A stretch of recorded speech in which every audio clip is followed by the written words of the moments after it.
আজ জলপাইগুড়িতে তৃতীয় বর্ষের আয়ুষ মেলার সমাপ্তি ঘটল। 15ই জানুয়ারি থেকে শরৎচন্দ্রদেব রায়কোট সাংস্কৃতিক কলাকেন্দ্রে আয়োজিত এই মেলার আয়োজন করে জেলা স্বাস্থ্য ও পরিবার কল্যাণ বিভাগের আয়ুষ শাখা। মেলায় হোমিওপ্যাথি, অ্যালোপ্যাথি, আয়ুর্বেদ এবং যোগাসনের মতো শারীরিক কসরতকে তুলে ধরা হয়। নানা স্টলে এই পদ্ধতিগুলির সুফল প্রদর্শন করা হয়, যা সাধারণ মানুষের মধ্যে ব্যাপক সাড়া ফেলে। পাশাপাশি মেলার অংশ হিসাবে সাংস্কৃতিক অনুষ্ঠানের আয়োজনও দর্শকদের আকর্ষণ করে। জেলা আয়ুষ মেডিকেল অফিসার ডক্টর কল্যাণ কুমার মুখোপাধ্যায় জানান, গত বছরের তুলনায় এবছর অনেক বেশি মানুষ আয়ুষ মেলায় অংশগ্রহণ করেছেন। আয়ুষ পদ্ধতির সুফল সাধারণ মানুষের কাছে পৌঁছে দিতে এই মেলা গুরুত্বপূর্ণ ভূমিকা পালন করছে।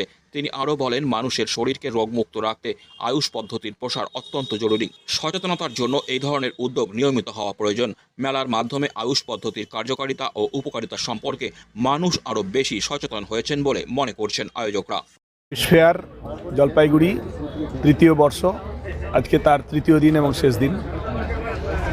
আজকেও বেশ কিছু অনুষ্ঠান এবং প্রোগ্রাম আছে যেগুলি চলছে।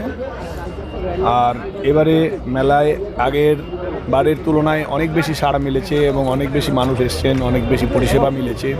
অনেক বিভিন্ন রকমের প্রোগ্রাম এবং অনুষ্ঠান এবং সচেতনতামূলক প্রচার ও প্রসার হয়েছে।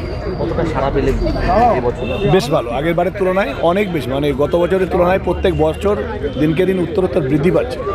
স্টল কী ছিল স্যার মেলায়? যোগা, ন্যাচুরোপ্যাথি থেকে শুরু করে হোমিওপ্যাথি, আয়ুর্বেদিক স্টল, মেডিকেল কলেজের স্টল, সোয়ারিকপা স্টল এবং অন্যান্য হেলথ চেক আপ স্টল, রক্তদান থেকে শুরু করে বিভিন্ন রকম প্রোগ্রাম ছিল।